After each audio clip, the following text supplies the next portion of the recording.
And then we will be going into Cappuccino and explain Cappuccino in more or less 10 slides. And then we'll have a video that shows you how to build a Google image search client in Cappuccino from scratch. And then we'll do the same thing with SproutCore. We'll have 10 slides explaining, giving you an intro into SproutCore, and then we'll build exactly the same application in SproutCore, also a Google image search client. And don't worry, the source code for both of these projects is online. You can find it on GitHub later on. And then I'll give some recommendations, and maybe we'll still have some time for Q&A afterwards. So what are the similarities between the two frameworks? First of all, both aim to enable you to build desktop-like applications that run in the browser. And I'll give a short note about SproutCore 2.0 because the project is splitting up at the moment. So there's SproutCore 1.x, 1.7 at the moment, which is more aimed at desktop development or desktop-like development in the browser. And recently, a fork of SproutCore 2.0 has started that is going more into mobile space and a couple of different. It's less desktop-ish, but I'll get to that later. So most of these things apply both to SproutCore 1.x and 2.0. Both of these frameworks enable you to build these desktop-like applications in the browser without the need for any plugin. So it's just straight web standards that you're going to be using, HTML, CSS, and JavaScript. Both frameworks are also inspired by Apple's Cocoa frameworks. And it is very apparent in Cappuccino, because Cappuccino is basically a complete port of Apple's Cocoa frameworks that are used to develop Mac and iOS applications to the web. So, and they ported it so well that most of the time you can just look up Apple's documentation and switch out the NS prefix to CP, and then you can just use it in the web. And both frameworks are awesome. So you can't go wrong with either one, basically. But it depends on what you want to do, of course. So here's the first video. I made a admittedly crappy screencast of some apps that are built in Cappuccino and some that are built in SproutCore, just to give you an impression of what a finished application in either of these frameworks would look like. So here it goes.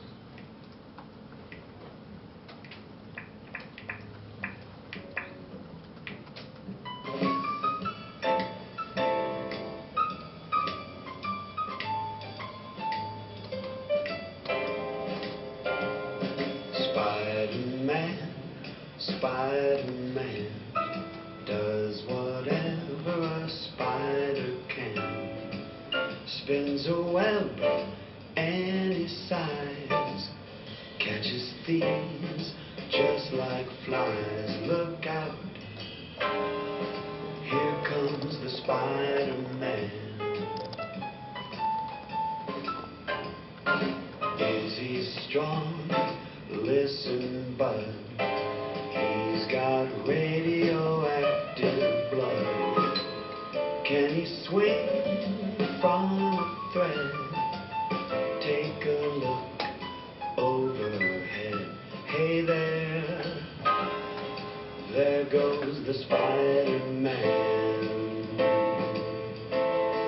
In the chill of night, at the scene of a crime, like a streak of light, he arrives just in time.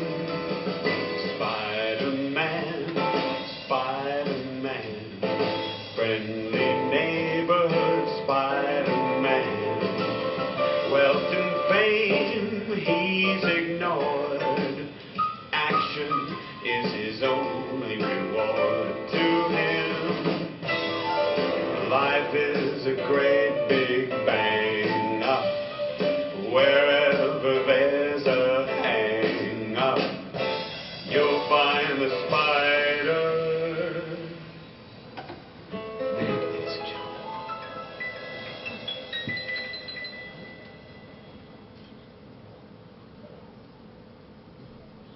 Yeah, so that might give you a short impression of what kind of applications you can build with these frameworks. And one more thing that I have to point out, it's just a client-side framework.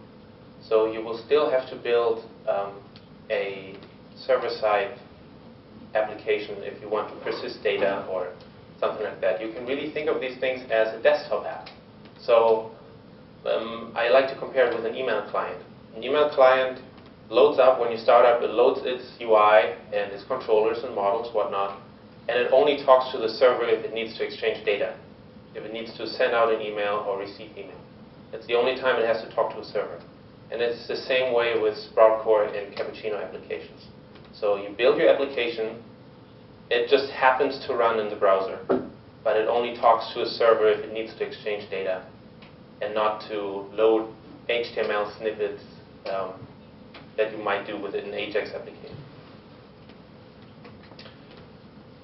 So now let's look at Cappuccino and see in 10 slides what Cappuccino is all about. First of all, there might be a somewhat steep learning curve for some people, because what the people that developed Cappuccino did is they all supported the language Objective-C that you use on the Mac or on iOS development to JavaScript and called it Objective-J. And on top of that, they ported Apple's Cocoa framework.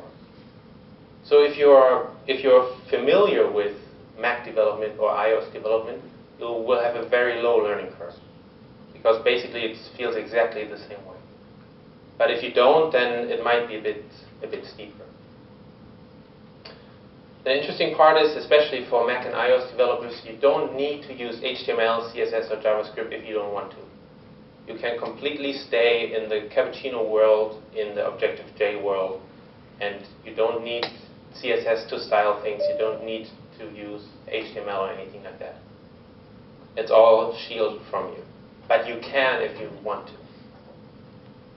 And one really cool thing is that I also want to point out is that you can use Apple's development tools, Xcode, to actually design the user interface of your web application.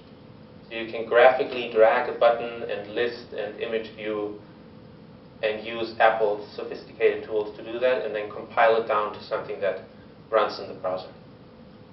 And the website is cappuccino.org. How do you install Cappuccino? It's quite easy. You can either download a starter pack from the website, but I would recommend that you clone the latest version of the repository. You run a bootstrap script that downloads some necessary JavaScript tools. You have to add something to your path, and then you run Jake, which is the JavaScript make, and install it, and that's it. How do you start a new project with Cappuccino? Cappuccino comes with a tool called Cap, and Cap has different options that you can give it. For example, Gen to generate a new application. And the T switch lets you define what kind of template you want to use for the new application. In this case, we want to build a nib application. That means it has an interface that we can edit and modify in Xcode. Then you convert that interface to something that Cappuccino can understand with the nib to zip tool. And then you open index.html. And the standard Cappuccino app looks like that. There's a slider and a text field, and if you change the slider, the number in the text field will change accordingly. How do you edit the UI? You change into your project directory, and you run a tool called Xcode Cap. Xcode Cap opens your project in Xcode, in Apple's development tool, and watches for changes that you make to the UI and to other files, and converts everything back to Cappuccino code in the background. So then you can edit the UI in Xcode.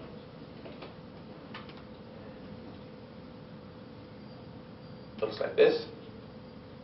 And the funny thing is, it looks really exactly the same in the browser later on. I want to show you a screenshot from the app that we will be building in the video later.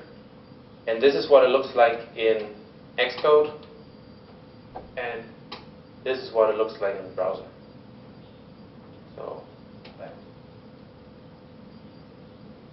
So it's very cool. And this is when you actually do a search. What about the language Objective-J? I just want to show that slide to you and let you look at that for maybe a couple of seconds. So that's what Objective-J looks like. Anyone familiar with Objective-C will look very familiar. The one good difference between Objective-C and Objective-J is that you just have one file, one .j file. You don't need any header file. And you can import different files into files with the add import statement, so you can split up your code into different files. And let's look at the details. This is how you define a class. So we define a custom class. The class name is person. And after a colon, you have the superclass. And everything in Cappuccino inherits from CP object. And then you have some ivars, and the add accessors keyword synthesizes accessor methods. So you have a first name method and a set first name method, just through this one line. And this is what methods look like. You see the little minus sign up there.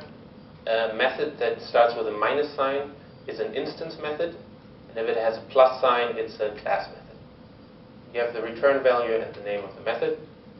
And in the method body, you see that you can also just use plain JavaScript anywhere in your Cappuccino code. How would you now make an instance of this person class and use its methods? Like that. You will notice the square brackets.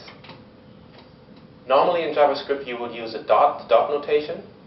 And in Objective-C and Objective-J, you use square brackets. So instead of saying p.print, you will put square brackets around the p and the print. So on the left side, you have the receiver of the message or method name.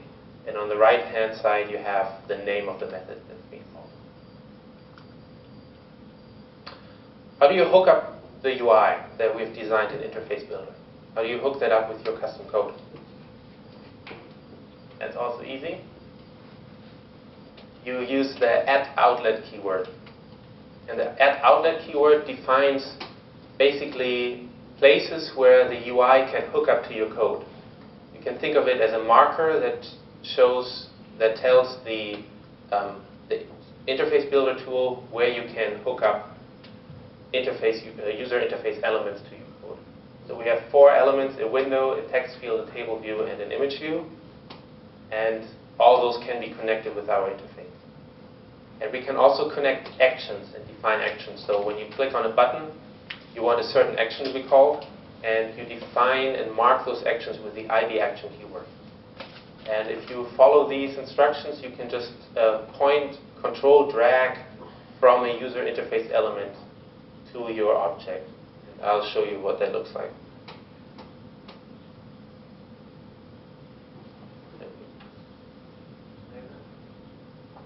So you can control drag from here to there. Say that should call the search method.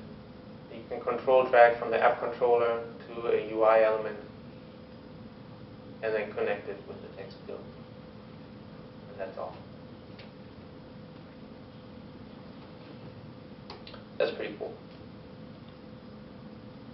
What are some advanced features of Cappuccino? One really cool thing are bindings. What are bindings? In almost every application, you have to keep some kind of data in sync. Let's say you have a person model that has an address and a first name, last name, whatnot. And you have a user interface that lets you edit that person. At one point, if you want to edit that person, you have to load the data from the model into the UI. If you make changes in the UI, you want to have those changes being reflected again in your model, right? If you go the hard way, you have to do all of that by hand. You load the model, you look at the values, and you go into the DOM and set the value of the text field to the value that's in the model. And if you click Save, then you have to read all the data from the user interface elements again and write them to the model and back and forth. And maybe you have somewhere else a label that should be updated, so that code can become very big very quickly. With bindings, you just bind all these things together. You just say, this text field is bound to this value in that model, and that label is also bound to that value. And whatever changes, everything else will be updated automatically. So that's very powerful and saves a lot of code and a lot of time. Built on top of those bindings is something called KVO and KVC, key value observing and key value coding. Key value observing means you can observe changes to keys in any object. So let's say you want to be notified when the first name changes in the person object. Then you can just observe that value and then react to any change. You can also do that in multiple places. And key value coding is nothing special to JavaScript developers because you can do that in JavaScript anyway. But you can just access any kind of value in a class with a string name that you can also compute at runtime. Another cool thing is that you have native host support. That means your Cappuccino app can be compiled into a native application. I think at the moment only on the Mac, maybe on Linux, I'm not sure. And I think they're working on Linux and Windows support.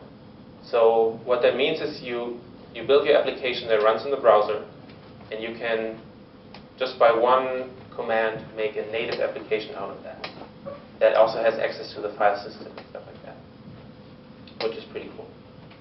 But basically, it's just a thin wrapper around it. It's a web view that runs your application in a native container.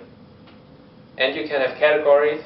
That's, again, something that's not special to JavaScript developers. So you can open Cappuccino classes at runtime and change methods in them or add new methods to them. So also Cappuccino system class like cpView or cpString or cpArray, you can open that at runtime and add methods to it. But like I said, it's nothing that will amaze any JavaScript developer. What about testing? There's full testing support in Cappuccino. You have a project called OJ Test.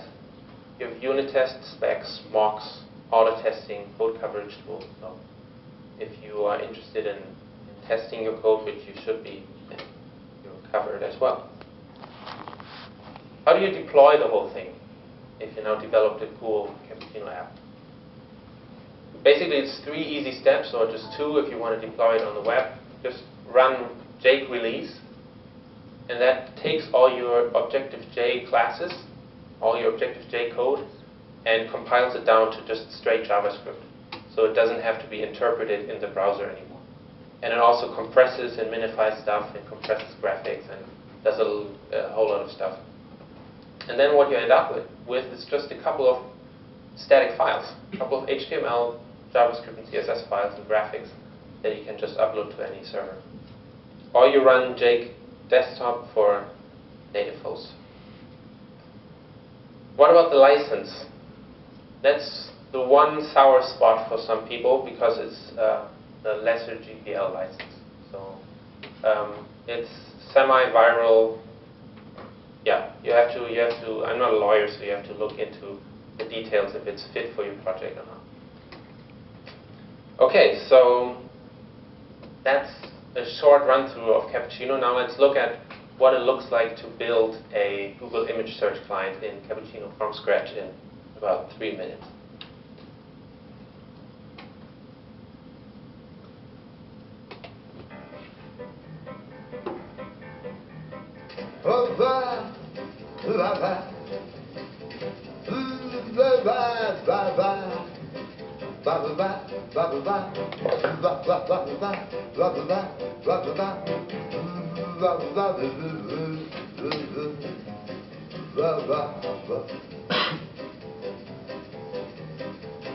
Guarda lì, dai treni in corsa si sbilanciano, in canottiera chi sorridono, comedy,